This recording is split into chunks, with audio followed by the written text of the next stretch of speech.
ہم غدیری ہیں۔ بسم اللہ الرحمن الرحیم، الحمد للہ رب العالمین، وصلی اللہ علی سیدنا محمد وآلہ الطیبین الطاہرین المعصومین المنتجبین، بہم نتولی ومن عدائہم نتبرأ الی اللہ تعالی۔ قال رسول اللہ صلی اللہ علیہ وآلہ وسلم: من کنت مولاہ فہذا علی مولاہ۔ ایام عید غدیر ہے، آپ تمام حضرات کی خدمت میں عید غدیر کی مناسبت سے مبارکباد پیش کرتے ہیں۔ حق کا مطلب یہ ہے کہ غدیر اور ثقیفہ، غدیر و ثقیفہ سے بھی یہ کہا جائے کہ دو یہ عظیم حادثے ہیں جو اسلام میں رونما ہوئے۔ اب اس کے نتائج کیا ہیں؟ غدیر کے وجود کا جو بابرکت نتیجہ ہے وہ یہ ہے کہ الیوم یئس الذین کفروا، وہ لوگ جو کافر ہیں، جو منکر، وہ تمہارے دین کی بربادی سے مایوس ہو گئے۔ اب ان کو لگتا ہے کہ یہ دین ختم نہیں ہوگا۔ ہماری روایات میں موجود ہے کہ حضرت امیر نے فرمایا: یا رسول اللہ، میں رونے کی آواز سن رہا ہوں۔ فرمایا: ہوا ابلیس، وہ ابلیس ہے، رو رہا ہے۔ کیوں؟ اس لیے کہ آج وہ مایوس ہو گیا ہے۔ وہ یہ سمجھتا تھا کہ میرے جانے سے پہلے اسلام کے ٹکڑے ٹکڑے کر دے گا اور میری رسالت اور میری نبوت خطرے میں پڑ جائے گی، سب کچھ مٹ جائے گا۔ لیکن جب تمہاری ولایت کا اعلان ہو گیا تو اب کوئی ہے جو کفر و الحاد و ظلم و بغض و حسد و بغایا و جہل و جہالت کے مقابلے میں کھڑا ہو سکے؟ وہ امام وقت ہے، حجت خدا ہے۔ غدیر کا پہلا نتیجہ یہ ہے کہ جو حقیقی مسلمان ہیں ان کو یاس اور نا امیدی سے غدیر نے باہر نکالا۔ غدیر کا دوسرا نتیجہ یہ ہے کہ وہ لوگ کہ جو دیگر ملکوں کے اندر ختم نبوت کانفرنسیں کرتے پھرتے ہیں، کیسے ختم نبوت کانفرنس کامیاب ہوگی جب آپ کہتے ہیں مات رسول اللہ ولم یخلف بعدہ احدا؟ آپ چلے گئے، اپنی بات کسی کو معین نہیں کیا، اس لیے امت نے جسے چاہا انتخاب کر لیا۔ اس کا مطلب یہ ہے کہ حضور نے اس کام کو انجام نہ دے کر اپنی انجام اور اپنے پایان کا اعلان کر دیا کہ میرا سلسلہ ختم ہے۔ اس غلط نظریے کے تحت بھی یہ کہا جائے قرآن فلاں نے جمع کیا۔ بھئی ظاہر سی بات ہے، آج کا ایک تازہ شدہ نیا مسلمان کہے گا کہ سب سے مہم چیز کیا ہے؟ قرآن ہے۔ جب حضور علیہ باللہ حضور سرور کائنات چلے گئے، قرآن جمع نہیں ہوا، تو جب قرآن کے بارے میں علیہ باللہ وہ سیریس نہیں تھے تو پھر خلافت اور حکومت کے بارے میں کیا سیریس ہوں گے؟ تو یہ ولید نجس وہیں سے پیدا ہوا ہے جہاں سے یہ کماتا رسول اللہ ولم یخلف، کہ قرآن جمع کیا۔ کس نے جمع کیا قرآن؟ حضور امام محمد باقر علیہ السلام فرماتے ہیں میرا ان تمام نظریوں سب سے الگ نظریہ ہے، روایات بھی موجود ہیں، دلائل بھی موجود ہیں کہ حضور سرور کائنات اس دنیا سے نہیں گئے حتی جمع القرآن بین دفتین، اس دنیا میں جانے سے پہلے آپ نے قرآن کو دو دفتیوں کے درمیان جمع کیا۔ اس کے بہت سے دلائل ہیں، آپ دیکھیں قرآن ذالک الکتاب لا ریب، کون سی کتاب؟ وہ کتاب کا حصہ جو آدھا عبداللہ ابن مسعود کے گھر میں ہے، چند ٹکڑے جو ہے وہ حضرت عائشہ کے پاس ہے، جس کے لیے کہتے ہیں کہ وہ اکل معدی، میری بکری نے کھا لیا وغیرہ وغیرہ، یا تھوڑا سا ابیہ بن کعب کے پاس ہے، کعب اشرف کے پاس ہے۔ ذالک الکتاب، ذالک اشارہ ہے شے موجود کی طرف، جس کا مطلب قرآن موجود ہے۔ اس کے بعد حضور سرور کائنات فرماتے ہیں اور حضور کی زبانی اللہ تعالیٰ انی تارک فیکم الثقلین کتاب اللہ و ایتر، یار ای الکتاب، وہ کتاب جو ابھی 25 سال بعد جمع ہوگی، اس کتاب کی بات آپ کر رہے ہیں، وہ ہمیں اختلاف سے، جہالت سے نجات دے گی، وہ ہمیں مخرج من الضلال ہے۔ یا رسول اللہ، جب آپ فرماتے ہیں کہ انی تارک فیکم الثقلین کتاب اللہ و عطرتی، عطرت مشخص معین ہے، کتاب اللہ کہاں ہے؟ اس کا مطلب کتاب اللہ موجود ہے۔ ان ھذا القرآن یہدی للتی ہی اقوم، یہ قرآن ہدایت کرتی ہے راہ مستقیم۔ یہ ھذا اشارہ ہے شے موجود ظاہر کے اوپر، این ذاک القرآن، اس کا مطلب ہے کہ قرآن موجود تھا۔ اب ہمارے ذہن میں آئے کہ خوب حضرت امیر نے کیا کیا؟ خوب حضرت امیر علیہ الصلوۃ والسلام عصر رسول میں ما نزل آیت الا وقد اقرأنیھا، جو بھی آیت نازل ہوئی رسول خدا نے مجھے پڑھایا، اس کے بعد فرمایا علی اکتب، لکھو، اور اس کے بعد آیت مکی ہے، مدنی ہے، حضری ہے، سفری ہے، مجمل ہے، محمل ہے، ہیں، ناسخ ہے، منسوخ ہے، مطلق ہے، مقید ہے، تمام فی من نزل، اینا نزل، فی من، یہ قرآن کس کے لیے نازل ہوئی ہے، کہاں نازل ہوئی ہے، کیوں نازل ہوئی ہے، یہ تمام تفصیلات حضرت امیر علیہ السلام کے علاوہ کسی کو نہیں معلوم تھی۔ حضرت امیر علیہ السلام نے وہ تفصیلات جو چشمہ زلال نبوت اور چشمہ سار وحی سے حضرت امیر تک پہنچا تھا، ان تمام معلومات اور اطلاعات کو قرآن کے آیات کے نیچے، آیات کے آس پاس جمع کر دیا تاکہ لوگوں کو گمراہی نہ ہو۔ لیکن یہ کوئی کہے کہ فلاں نے جمع کیا، فلاں نہیں، قرآن حضور سرور کائنات کی پہلی ترجیح تھی اور خلافت اس ترجیح کا دوسرا آئینہ ہے۔ لہذا وہ لوگ جو کہتے ہیں کہ رسول اللہ نے قرآن کو چھوڑ دیا، وہ کہتے ہیں خلافت بھی رسول اللہ نے معین نہیں کی، لیکن غدیر یہ کہتی ہے کہ رسول خدا نے قرآن کو بھی اور اہل بیت اور خلافت کو بھی معین کیا۔ آج جس کو دیکھیے شیعہ عقیدوں کو ٹارگٹ کر رہا ہے، جوانوں اور بچوں کو بہکایا جا رہا ہے اور شیعوں کو کافر بتایا جا رہا ہے، جبکہ شیعہ ہی اسلام کی سچی تصویر ہیں جو رسول اور آل رسول علیہ السلام کے نقش قدم پر چلتے ہیں۔ فجر میڈیا نے یہ ذمہ داری محسوس کی ہے کہ شیعہ عقائد کی حفاظت کی جائے۔ فجر میڈیا، روشنی عقیدے کی۔ غدیر کے آثار میں تیسرا اثر جو ہے وہ یہ ہے کہ امت کو بغیر ہادی و رحمت، بغیر ہادی اور بغیر رہبر کے نہیں چھوڑا، قیامت تک معین کر دیا۔ اسی غدیر کے دن آپ نے فرمایا کہ من مات ولم یعرف امام زمانہ مات میتۃ جاہلیہ، جو امام کو نہ پہچانے، جو امام کو نہ جانے، حضرت حجت سلام اللہ علیہ کا تذکرہ کیا، تمام ائمہ کا تذکرہ کیا۔ کیوں؟ اس لیے کہ غدیر ایک ایسی راہ ہے کہ جو محجۃ البیضاء ہے، ایک ایسی راہ ہے کہ جو غر المحجلین کی راہ ہے، جن کے پاس تردید نہیں ہے، شک نہیں ہے، حیرانی نہیں ہے، سرگردانی نہیں ہے، غر المحجلین ہے، ہر طرف روشنی روشنی ہے، کہیں کے اوپر کوئی بھی ڈاؤٹ یا بلیک ڈاٹ نہیں ہے، بالکل مسئلہ صاف و شفاف ہے۔ لیکن سقیفہ میں کیا ہے؟ سقیفہ کی راہ معین نہیں ہے کہ خلیفہ کسے ہونا چاہیے، خلیفہ ہونے کا طریقہ کیا ہے، مستحق کون ہے خلافت کا۔ جب بھی کوئی خلافت بنائی جاتی ہے یا کوئی جانشینی قرار دی جاتی ہے، یہ سوچا جاتا ہے کہ بھئی ایسے کے حوالے کیا جائے کہ جو اس جانشینی کو آگے بڑھا سکے۔ آپ دیکھیں 2 سال کے اندر اندر خلیفہ اول کی وفات ہو گئی اور اس کے بعد پھر ایک دوسرے آپشن کو تلاش کرنا پڑا، لیکن حضور سرور کائنات نے جو اپنے بعد علی علیہ السلام کو معین کیا تھا، علی علیہ السلام جوان تھے اور عمر طبعی بھی ہو تو کم سے کم 30 سے 35 سال تک امت کی رہبری اور ہدایت، اور اس کے بعد ان کے دونوں صاحبزادے حسن و حسین سلام اللہ علیہ موجود تھے۔ لہذا حضور نے جو انتظام کیا تھا وہ ایک متعین اور ایک مقدر اور ایک سسٹمیٹک پروگرام تھا۔ سقیفہ میں کوئی سسٹم نہیں تھا۔ اور ایک بات اور کہوں گا دوستو عزیزوں، وہ یہ ہے کہ سقیفہ کا نتیجہ جو ہے اگر آپ دیکھیں تغلب، غلبہ، کوئی بھی جو بھی غلبہ حاصل کر لے وہ خلیفہ ہے۔ آپ دیکھیں اسی لیے اہل سنت حضرات یہ کہتے ہیں کہ خلفائے راشدین تک خلافت تھی، اس کے بعد ملوکیت ہو گئی۔ کیوں؟ لیکن جب تک ان کا زمانہ تھا اس کے بعد جو ہے معاویہ بن ابی سفیان کا غلبہ ہو گیا، معاویہ بن سفیان کے بعد یزید کا غلبہ ہو گیا، یزید کے بعد مروان ابن حکم کا غلبہ ہو گیا، مروان کے بعد عبد الملک ابن مروان کا غلبہ ہو گیا، عبد الملک مروان کے بعد جو ہے عبد العزیز کا، اسی طریقے سے حشام کا، الی مروان حمار کا۔ اس کے بعد حالات بدلے تو صفاح کا غلبہ ہو گیا، صفاح کے بعد جو ہادی مہدی کا غلبہ ہو گیا، ہادی مہدی کے بعد جو ہے ہارون رشید کا غلبہ ہو گیا، ہارون رشید کے بعد جو ہے مامون کا، امین کا، الی آخر غلبہ تھا۔ لیکن ان فہرستوں میں اگر آپ افراد دیکھیں گے تو ایسے ایسے افراد ہیں جن کو انسان نہیں کہا جا سکتا ہے۔ ولید کو آپ دیکھ لیجئے، یزید کو آپ دیکھ لیجئے، عبد الملک ابن مروان کو دیکھ لیجئے، مروان حمار کو آپ دیکھ لیجئے۔ یہ ہے سقیفہ کا نتیجہ کہ جب غلبہ ہی قانون ہے تو جو غلبہ پالے وہ خلیفہ ہے، وہ رہبر ہے۔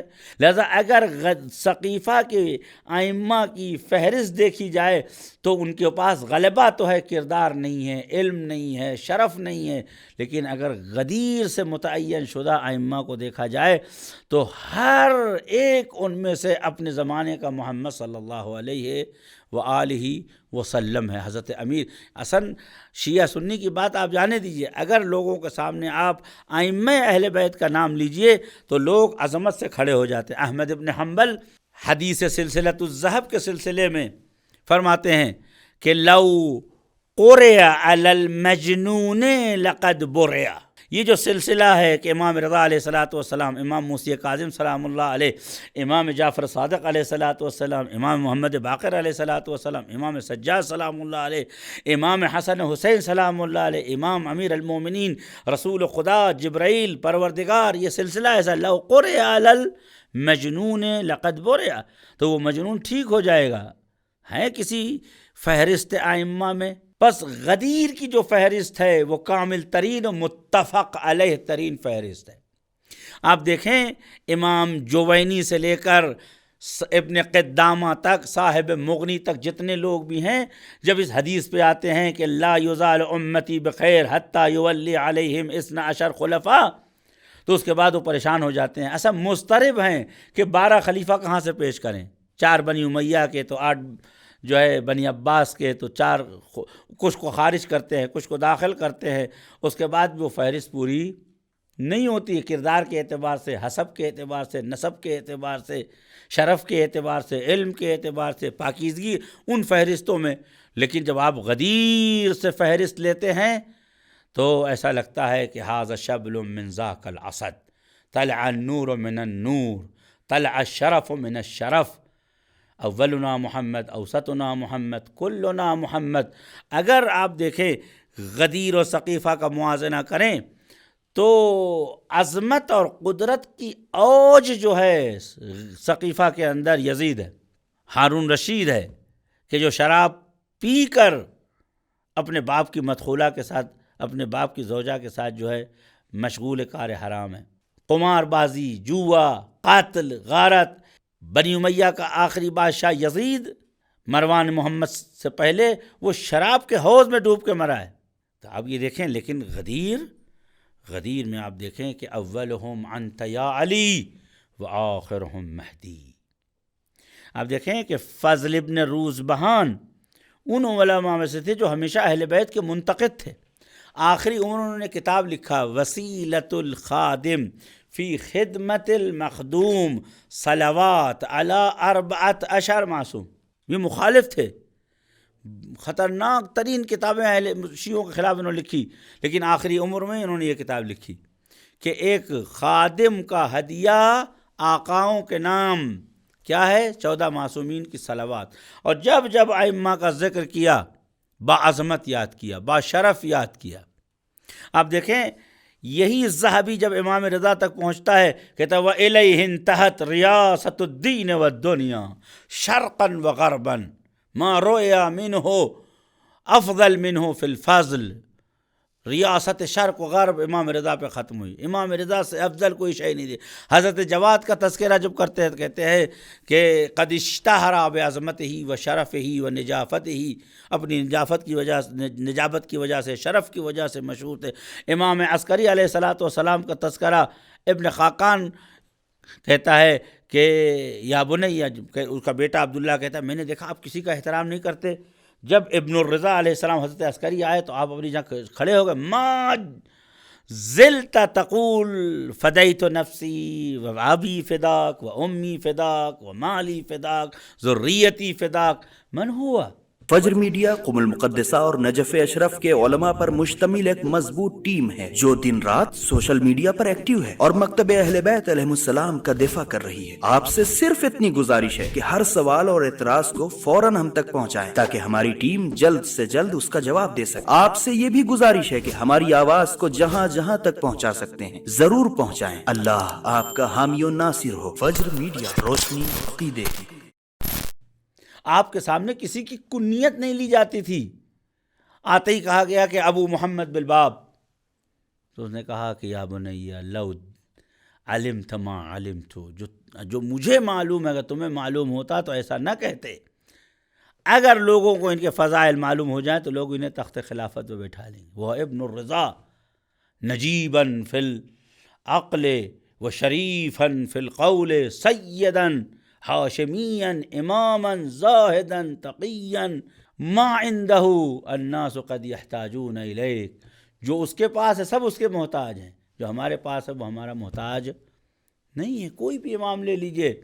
فخر الدین رازی کہتے ہیں ما کان جلالتہ فی القوم بایزید بستامی اپنی تمام عظمت کے باوجود کان سقاء لدار جعفر ابن محمد، جعفر صادق علیہ السلام کے دروازے پہ پانی پلایا کرتے تھے۔